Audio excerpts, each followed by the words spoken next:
Welcome back to our class. Today we are going to be looking at what we call cloning.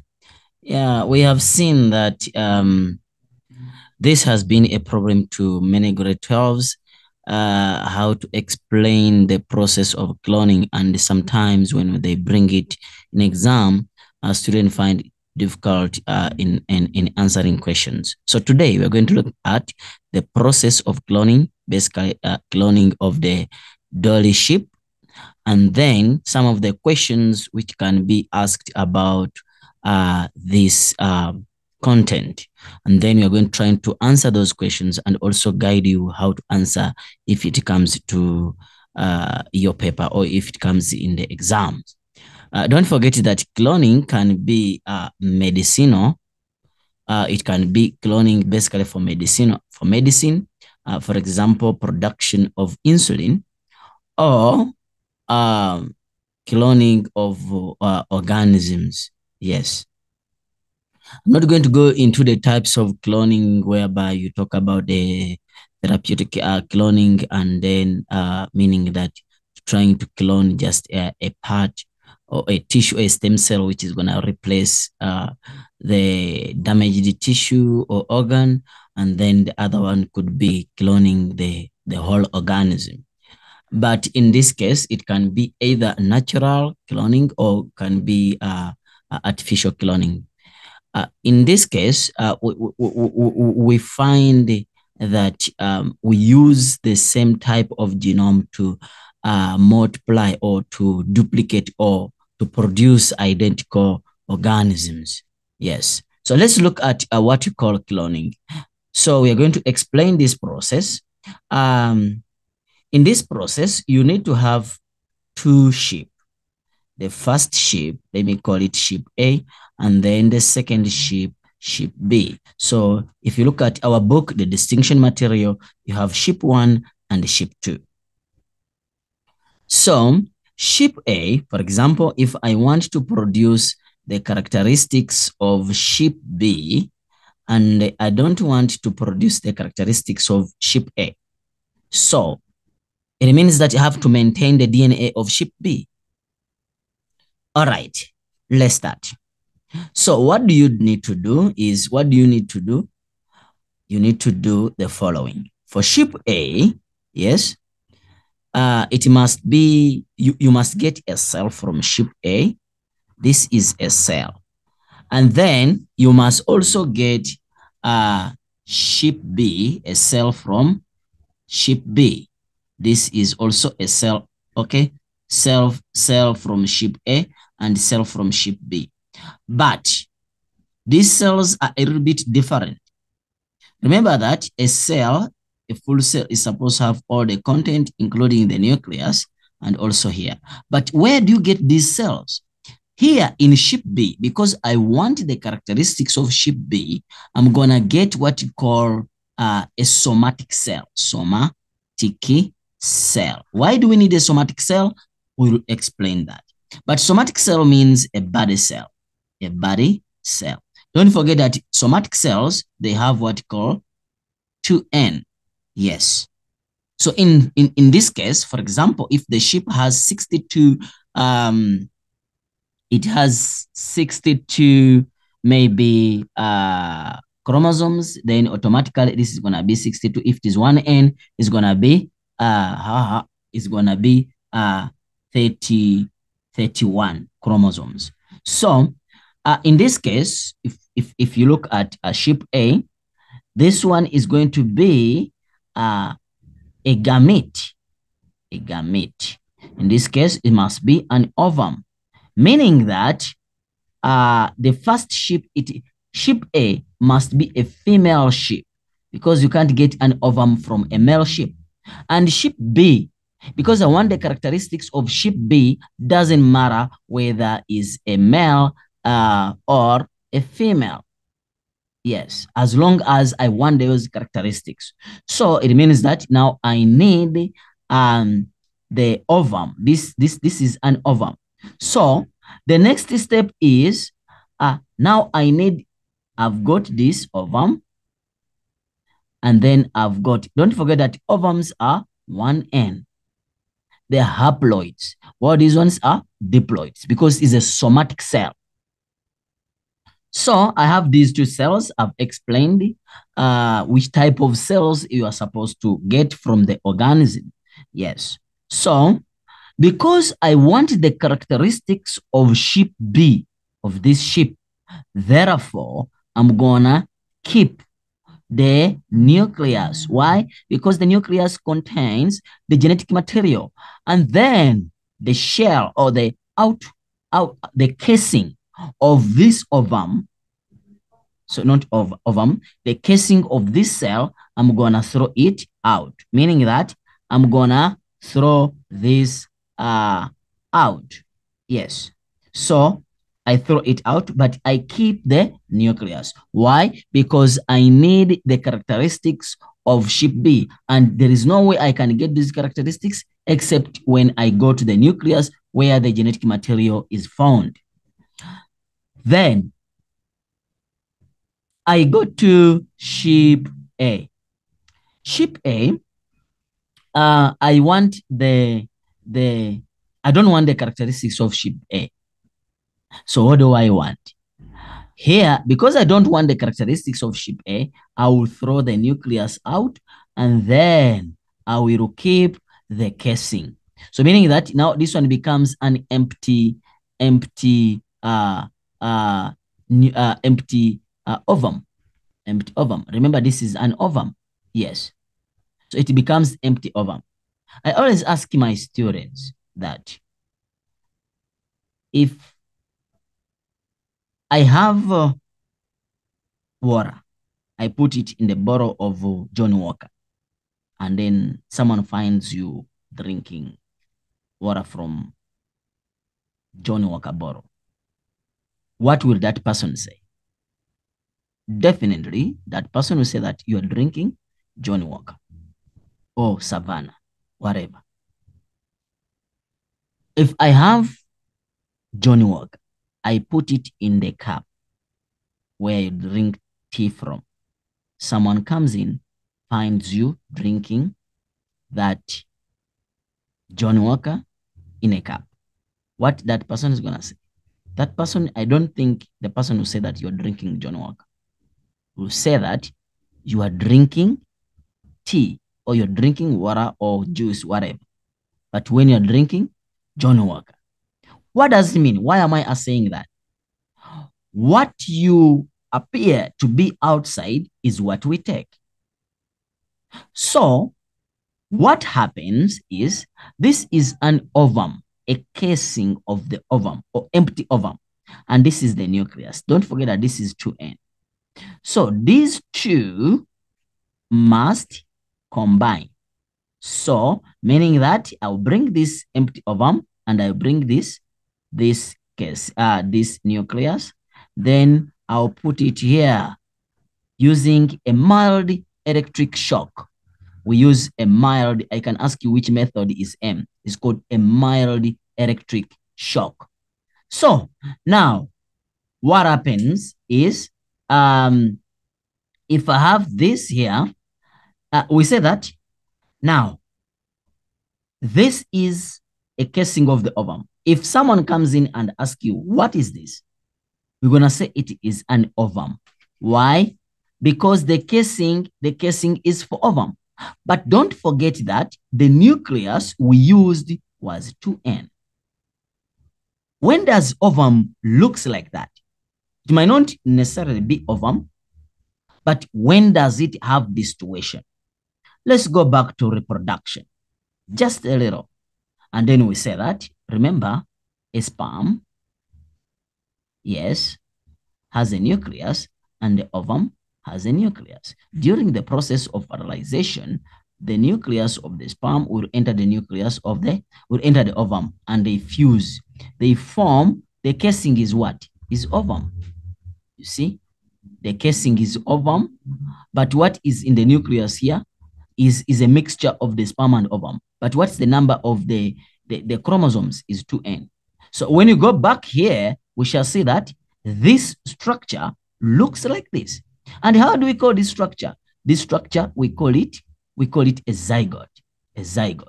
meaning that what we have formed here will look like a zygote. And the moment that zygote-like structure forms, then it will undergo a process called mitosis. So this zygote, the normal zygote, will undergo mitosis to form a ball of cells. Yes, where embryo is formed. And then exactly what happens here is the same process. So here, this is going to undergo a process called mitosis. And then a ball of cells is formed, or embryo is what? Is formed. So the moment the embryo is formed, what happens now? What is the next step? Okay, now I've formed the embryo here.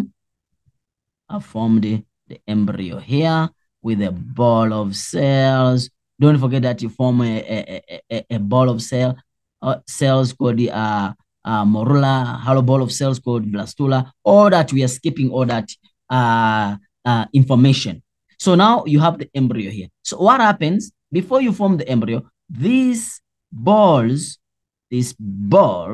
or ball of cells, we get them and then we insert them in another ship C. How do we call this ship? Because I have to be with a lot of ship C. How do you call these ships? We call don't forget that a ship is a ship, whether it's plural or what, is a ship. So I'm talking about different types of ship. Okay, so you form these different types of what? Ship, but of the same kind. We call them surrogate what? Surrogate ship. So this ship, I'll bring the embryo here. I'll put it there.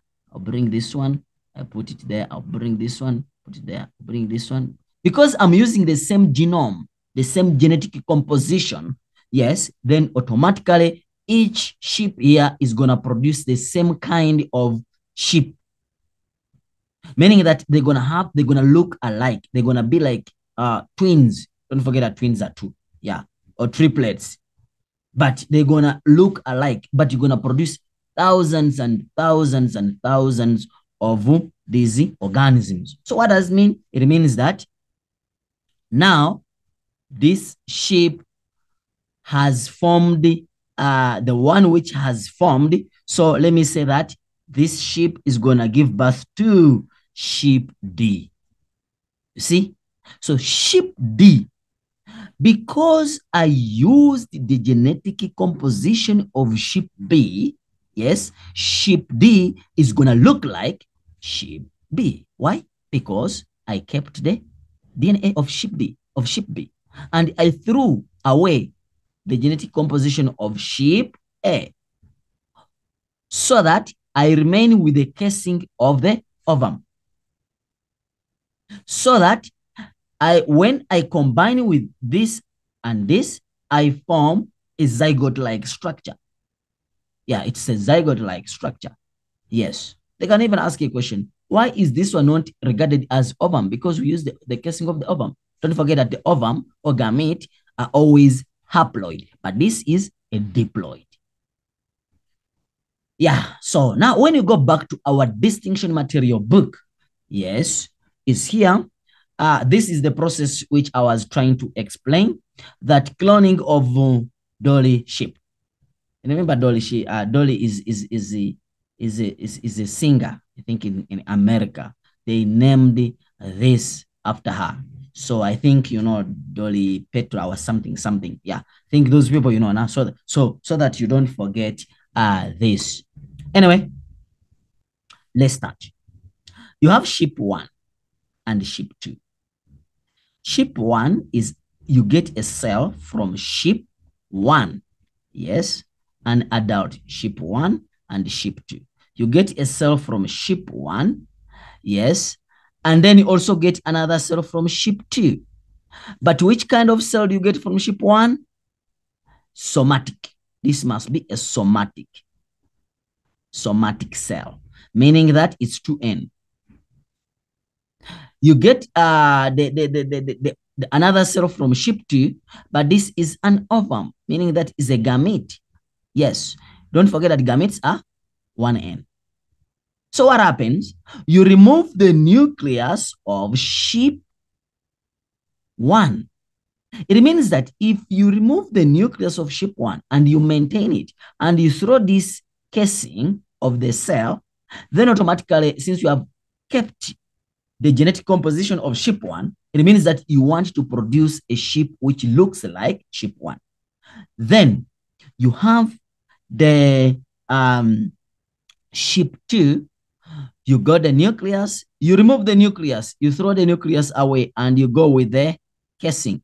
As I explained to you about that scenario of Johnny Walker and Savannah drinking it in a cup. Someone won't think that this is Savannah in a cup. You say that you're drinking water. And then if you're drinking water in a bottle of Savannah or Johnny Walker, we shall say that, no, man, you are drinking Johnny Walker. Yes. So the casing will determine. So you guys, take note the way how you behave. So the way how you behave will determine how we take you up. We might not see what you do behind or the scene. What we see is what we take. All right, that's how people are. All right, now here you have this nucleus and this ovum. You combine them using a mild electric shock.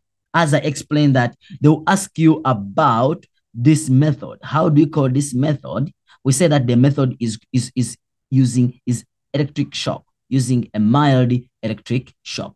So now after that, you form now this structure. This is not an ovum. This is not a gamete. Why? Because this nucleus is 2N. Yes. So it means that it looks like a zygote. Why? Because it is 2N and the casing is the ovum. As I explained it here, that it will look like an ovum. It will look like an ovum because of the casing, but because of the genetic composition, then it's going to look like a zygote.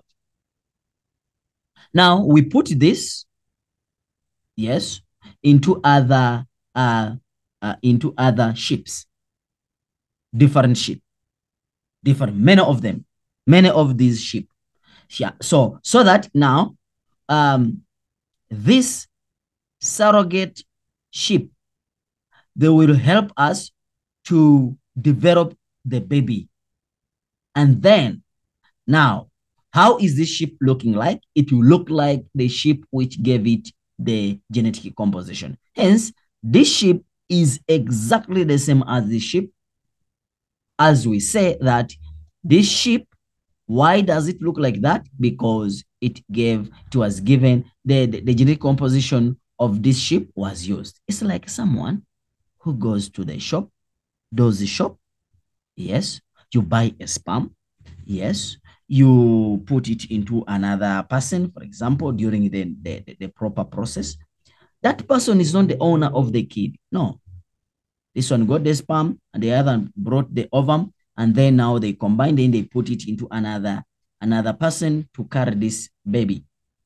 Sometimes you call them the borrow babies. The person who is growing this baby is not the owner of the baby. The owner of the baby is the owner of the ovum and the owner of the sperm. But the baby will look like the one who gave the genetic composition. So that's how we do clone this so-called Dolly sheep. Let's go and look at some of the questions concerning about this Dolly sheep. Questions are easy. Yeah, now this question came in a different version. In this case, they're saying that this is not a sheep, but the process is the same. It's the stallion. Stallion means it is a horse. I think it is a male horse. When they talk about a stallion, they mean a male horse. All right, the diagram below shows the genetic engineering. That's the process, meaning the process they are talking about here is a cloning process. Cloning. A donor cell was taken from muscle. Remember, this muscle is a somatic cell of a male champion horse. Yes, you see. stallion to create a new offspring. It means that since we obtain the DNA of the stallion, then we're going to have to produce a baby which looks like a stallion. Cell from the muscle tissue of the male stallion horse, champion horse. And then what happens? They're telling you the nucleus was removed from cell. Yes, what happens here? The nucleus placed in the ovum, an electrical shock result into the ovum starting to divide. Which process? We said that the process is mitosis. The process here which takes place is mitosis. Yes, don't forget that. Yes, because they didn't talk about it. And then they're saying that here the ovum was removed, meaning that they kept the ovum was removed from the female horse. Yeah. Yes. So what is next? Yes, in this case, the nucleus of the ovum is removed and then discarded, meaning that they threw away this nucleus and then they took the casing. While here, they threw away this casing and they took the nucleus. Exactly what I tried to explain. But this is the same question, but they're just changing the animal. This time they would be talking about a zebra. And then someone said, no, sir taught us a stallion. Sir taught us a dolly sheep. It's the same thing. You must not go off. Eh? Yes. So it's the same thing. It's just that you have to know the principles of answering and the understanding of these concepts. So now what happens is this will come in here. Yes. And then when they combine together, remember, they have talked about the method they use with a small or a mild electric shock. And then this structure C is formed. Remember, I told you that this is a zygote-like structure. In this case, we can say that it is a zygote, but it's not the actual zygote that side, but it looks like a zygote because it has all the characteristics of zygote. So the ovum divides normally. They called it an ovum, but in actual sense, it's not ovum. Why? Because of the genetic composition. Maybe they're calling it ovum because the outer or the outline or the casing is that one of the ovum, as I explained to you using the other example of Johnny Walker.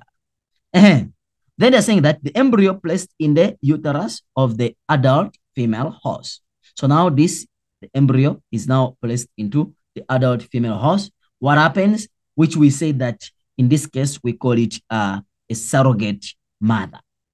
And then now it starts to develop. It forms the structure of embryo develops. So it is put into this, and then now it develops into another stallion. Why stallion? Because we used the DNA of this stallion. Question. All right. Name the genetic engineering process shown in the diagram above. How do you call this? Cloning. Simple. Process named produced ovum B. Which process produced ovum B? So the process by which ovum are produced, we call them oogenesis. But don't forget that they undergo what we call meiosis, and then oogenesis is being produced as and ovum is being produced. So the process is oogenesis or meiosis because they are not specific. Yes. So they're saying that why is the donor cell extracted from the champion horse? Why is the donor cell? Why did we extract it from the champion? Because we want to produce a sheep which looks like the champion horse. Yes. We want to produce a sheep which looks like a champion horse, meaning that it has the characteristics of the champion horse. The next question is explain why only, they're saying that explain why only the nucleus of the donor cell is used. Why? Why do we use the nucleus of the donor cell? If you come here, the donor cell is When you come here, the donor cell here, when you got it from the champion horse. So they're asking you here a question. Explain why the nucleus of the donor cell is used. Is because it contains the genetic material for the champion or for the donors, for the donor what? Donor horse.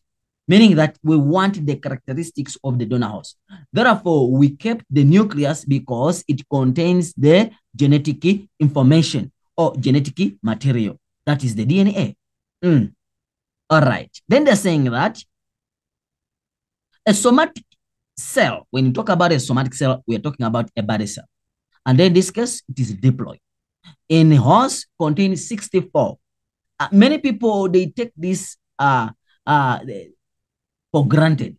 Some of them, they don't know. Some of them, they always think that all chromosomes in an individual is what?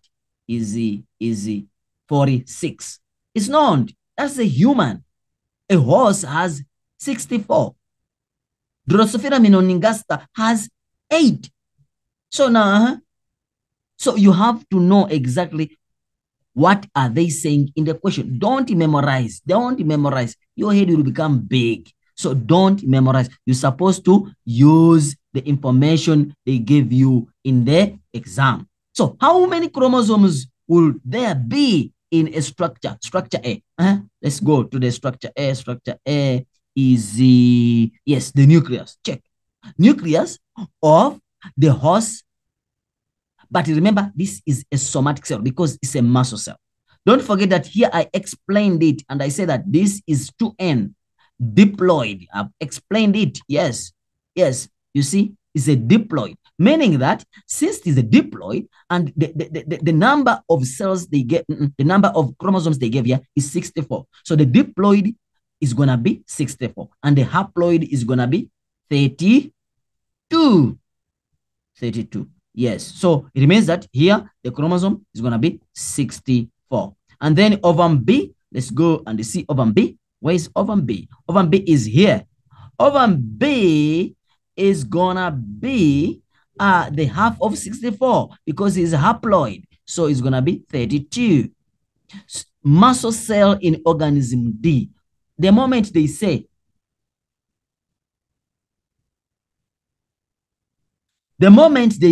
muscle cell, automatically they are talking about somatic cell. So the answer here is going to be 64. Even if I don't check the organism, but the moment they say muscle, those are somatic cells. As long as they don't talk about the ovum and the sperm, the rest 64. Or the rest are diploid. Let's go to check. They're talking about the surrogate horse. Last question. They're saying that, explain why the ovum labeled C cannot be considered a gamete. Why ovum? Why is it? Yes. Why do they even call it ovum? Actually, it's wrong. Why is it not called a gamete? They are saying, why ovum? The moment they say ovum, it means it's a gamete. So it means that that's they were supposed to modify that question and looks better. Ne? Yes. Anyway, let's continue based on what they said. Why is this structure C? I think that would have been the better language. Ne? Why is this structure C not considered a gamete? Yeah, that one would have been a better language for scientists to understand. Why is structure C not considered a what? A gamete. Why is structure C? Why? Because, yes, it's because it contains genetic material is 2N. Ovum cannot be with the 2N. Remember, these are haploids. So it means that since this nucleus is diploid 2N, therefore it cannot be considered a gamete. Hence, I told you that this looks like a zygote. Hence, I called it a zygote-like structure, not ovum. Yes, it's a zygote-like structure. Guys, don't forget that this is a distinction material book. You cannot find any question in any question paper which cannot be answered by this book. use this book from the links below. You'll be able to get a distinction, guaranteed. Yes. And these different colors means a marking point. So the next time we will come and look at the different uh, questions. Let me check here. Let me check here for you. And I see something here. Is there any other question? If you have any question you are struggling with, let me know in the comment section below, or let me know on the WhatsApp. I'll be able to help when I get time. Yes. You. So thank you very much. I'll see you again. M.Saidi as usual. Good.